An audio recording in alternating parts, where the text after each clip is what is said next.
Oh,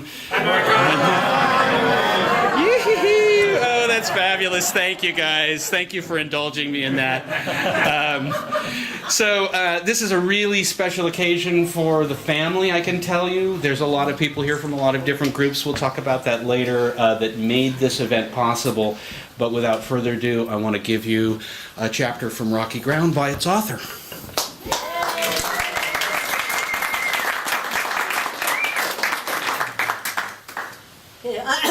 I'm going to read a chapter that really isn't all that typical of the book because a lot of it is in dialogue, but it's kind of fun to read, so I'm going to read it.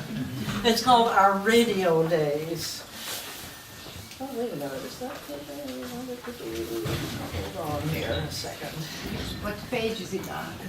Oh, good question. You could follow along in your hymnals. Well, no, this is right. The radio arrived when I was in 3rd grade, so the year must have been 1933. My father, finally despairing of finding a job that would support his family in St. Louis, had joined us on Grandpa's farm the summer before I started 2nd grade, so we were reunited as a 3-generational family, of which there was never any doubt that Grandpa was the head. He was at the time in his late 70s, wiry and energetic, actively running his farm and at the same time holding a seat in the lower house of the Missouri State Legislature. Before he retired, that's in quote marks, to the farm, he had been a Methodist minister and evangelist. The Roosevelt landslide in the election of 1932 also swept away Grandpa's assembly seat, since he was a Republican in a state which even in normal elections had a very low regard for that party. He retreated to the periphery of local politics, but he did not go quietly, at least as far as his family was concerned. He lectured us daily on the evils of that dastard in the White House, FDR. Every morning he was a quiver to get hold of the newspaper, which was delivered by Mr. McCubbins, the rural mail carrier, at around 8 o'clock a.m. It usually came just as, having finished the milking, we gathered at the breakfast table. We would see Mr. McCubbin's car coming along the road, and when he stopped at our front gate, my brother or I would be dispatched to run down the hill to the mailbox and bring back the news of the world. Grandpa liked to read the newspaper aloud at the breakfast table. From Grandpa's readings of the news, and from his impassioned commentary delivered after nearly every paragraph, I had learned that we were living in desperate times. A horrible blue eagle, the NRA, that was the National Recovery Administration, was flying around the country. But it had been struck down by 9 old men who lived in Washington at a place called the Supreme Court. President Roosevelt was in league with the devil, and he might have come to fulfill the prophecies in Revelation. Mr. Herbert Hoover was a good man who would have saved the country, except the people, for some reason, wouldn't let him. Mr. Hoover's picture hung on our dining room wall, just above the telephone. Mr. Roosevelt's pictures were all over the newspapers. I was as much aware of these supermen fighting the battles of good and evil as most children are of the comic book characters on cereal boxes. But of course, we had no radio. People in town who had radios could listen to President Roosevelt actually say the words reported in the newspaper. But we couldn't because we had no electricity. Bringing an electric line from town to the farm would have cost a fortune. Grandpa found another way. One day he brought home a large rectangular box made of polished dark wood with 3 black knobs, almost as large as saucers, mounted on its front. The knobs each had tiny white gradation markings and numbers all around the edge. The back side of the box was open. I looked inside and saw strange metal parts and glass tubes, all somewhat dusty since this radio had been purchased second-hand from a neighbor. From the back dangled some black electrical wires. My mother bustled to clear newspapers and letters from the occasional table by the dining room door so the radio could be set up there. When ensconced, it covered all the tabletop. "There isn't room for the battery," she said. "That's all right, Martha," Grandpa answered. "The battery's better off on the floor. The cords will reach." He made another trip to the car and returned carrying an automobile battery, holding it somewhat away from his body to avoid getting acid from the battery caps on his clothes. He set the battery down on the linoleum floor beside the table. He said Daddy would attach the wires to the terminals that night when he came in from chores. Since Daddy had lived in St. Louis, he would certainly know how to set up a radio.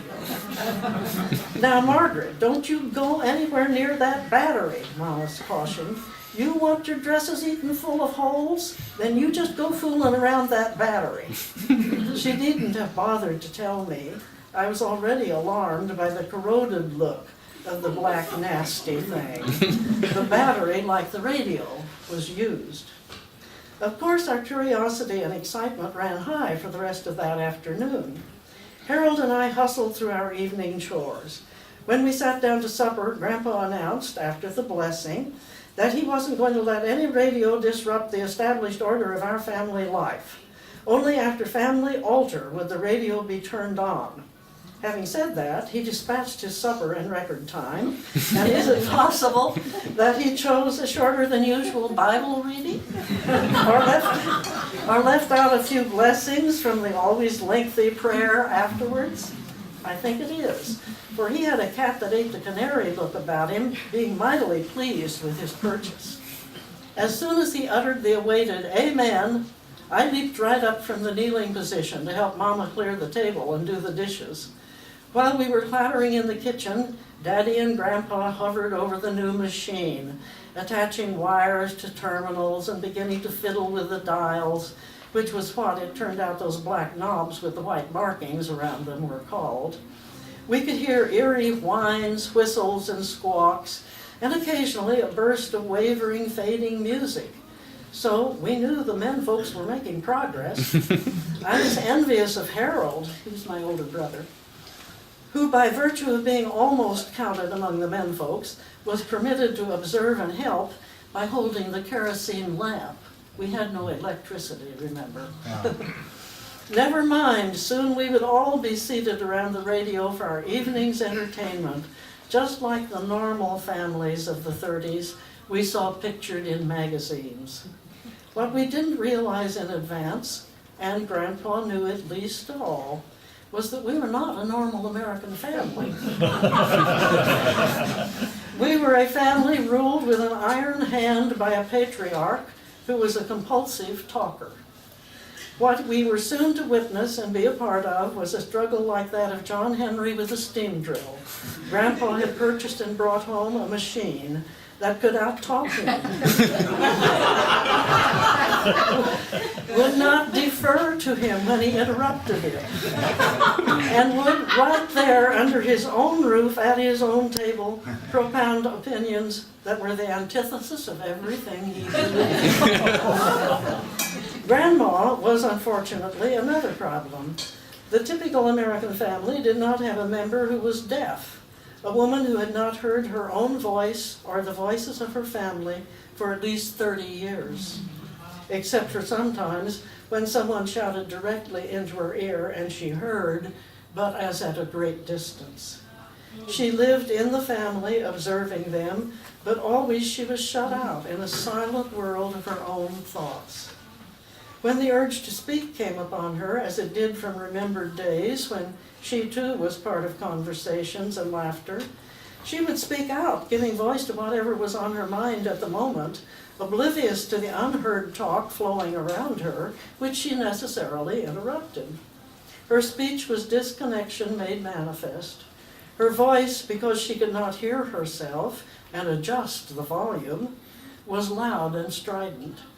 The total effect was very much like the mysterious snatches of dialogue you get when you dial past one radio station on the way to another. In other words, our family already had a resident, intermittent broadcasting station. Grandma had observed the coming of the radio, and while Mama and I did dishes, she sat at the dining table morosely watching all the mail to-do over wires and dials. I realize now that the radio must have seemed like a threat to her, one more pleasure she would have to witness while being denied. She watched incuriously, probably mulling over and over the most recent letters she had received from Aunt Alice and Aunt Edie with news of her grandchildren's exploits. Those letters were her mainstay, and she quoted from them and commented on them endlessly for weeks after receiving each one. Finally, the dishes were washed, dried, and put away, and the radio was ready. The little table on which the radio had been set was on the wall to the right of Grandpa's place at the head of the dining table, so he had only to turn his chair to face it. Daddy, on Grandpa's left with me on his lap, had simply pulled his dining chair closer so he could reach the dials. By common consent, he had been put in charge of tuning in the stations, which was a tricky business since each of the 3 dials had to be set to a different number and a hair to the left or the right of it. Harold stood eagerly kibitzing over Daddy's shoulder. Mama seated herself in her usual dining place beside Grandma, across the table from the set. What happened next went something like this. The radio. Click. Wowee, wowee, wowee. Mama, speaking above the radio. Really, Willard, is it supposed to do that? That's worse than a dog howl. Daddy, frowning. Really now, of course it's not supposed to do that, but I'm trying to bring in KMOX St. Louis, and I can't quite get the balance of it. Grandpa, speaking above the howl of the radio. Well, Willard, maybe St. Louis is too far. Try Springfield. We had that pretty clear a while ago. Radio stops howling as Daddy twists dials and suddenly bursts out with the resounding chords of a symphony orchestra. Daddy, there, I got it. That has to be KMOX. They play a lot of classical. And there's a pause while music fills the room and listeners relax in their chairs. Grandma. Yes, I think it's absolutely right of Edie to insist that young Edith play at that recital. Letting her give in to shyness and nervousness would just never do. She must be taught to face things and overcome them. Grandpa waves his arms at her and gestures toward the radio. Grandma, what? Oh, looking embarrassed, she sinks back into reverie. Last chords of the symphony sound. Mama. Now that was really beautiful. The sound is so real. Radio. Ladies and gentlemen, you have just heard the St. Louis Symphony Orchestra under the baton of Maximilian Reuter performing Beethoven's Ninth Symphony, Opus 125. This performance was brought to you by the Anheuser-Busch Brewing Company, your friendly neighbors in St. Louis, makers of the beer of distinction. Grandpa, leaping from his chair as if to throttle the radio. Shame! Shame! Have the liquor interests no shame? Will they bring their devilish wares into every home in America? Are innocent children to be their customers and dupes? Daddy, mildly, well, liquor ads are part of radio. A lot of the best programs are supported that way, you know. We'll get used to it. You wanted to hear the fireside chat, didn't you? I think it's just starting. Grandpa, bouncing back into his seat with determination.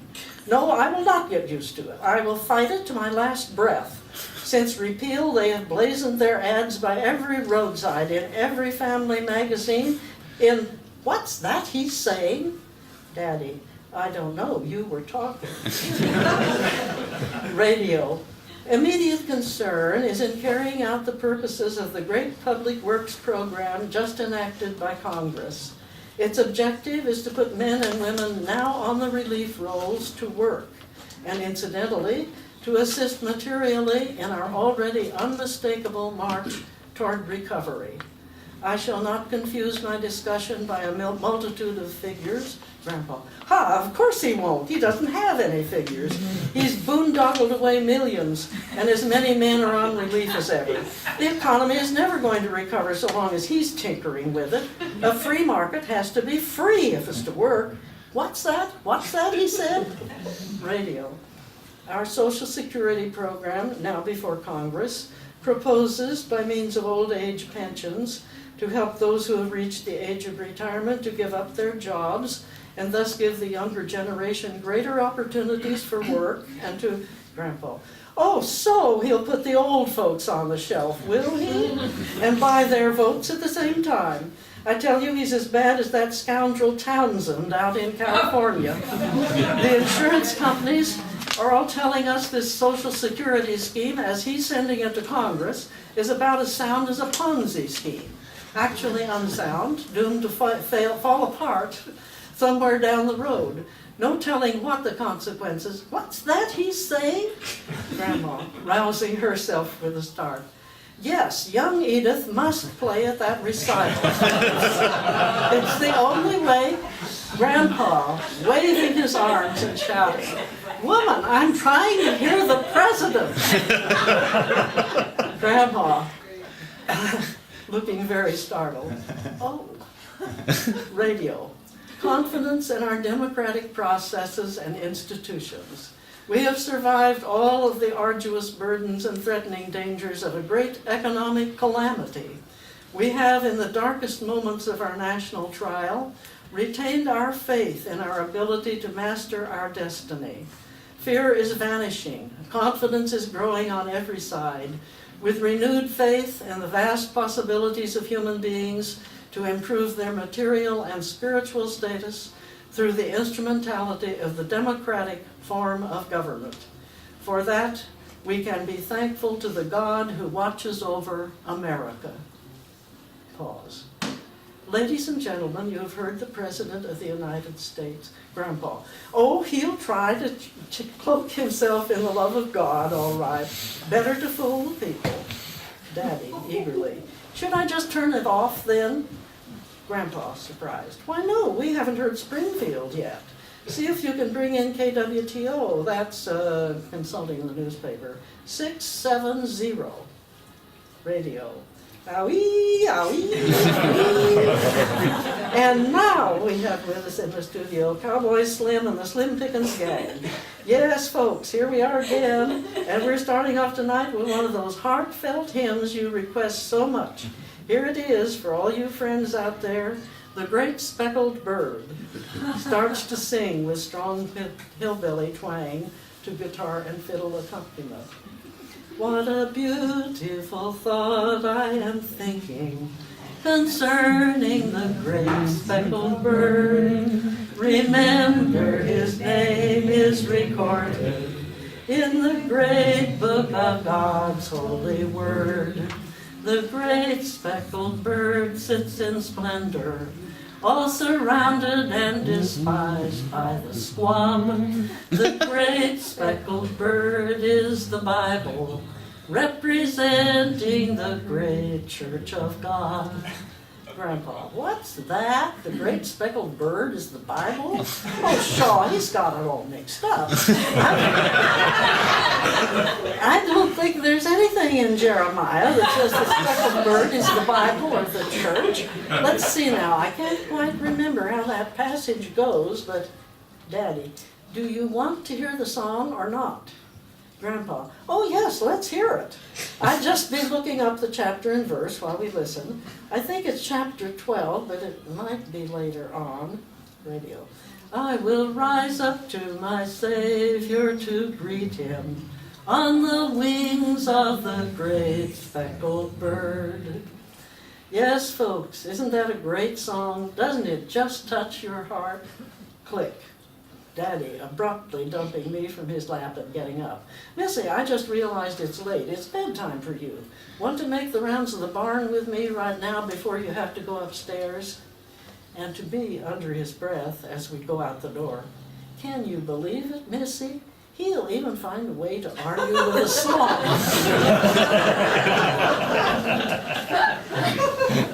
Variations of this scene were repeated night after night for several weeks, until blessedly the radio battery went dead. Grandpa announced that he could not tolerate liquor ads under his roof and had decided that he would not replace that battery. Nobody else expressed any interest in reviving the radio. The steam drill had lost. Grandpa, that old word warrior, had carried the day. After a while, old newspapers began to pile up on top of the big polished wood box with the 3 dials in front. We all went back to our earlier, quieter after-dinner occupations around the dining room table. Harold and I did homework, with Daddy on call to help. Mama darned socks. Remember when people darned socks? Or read. Grandma pondered or read. And Grandpa read and occasionally erupted. One day, a backcountry crony of Grandpa's dropped in and admired the radio. Grandpa said to him on the spot, Grandpa sold it to him on the spot, probably for about as much as he had paid for it. When the new owner of the radio inquired of my father, who was helping him stow the purchase in his car, "Does it bring in many stations?" Daddy answered poker-faced, "Well, here it brought in too many. But I'll bet it'll do just fine at your house."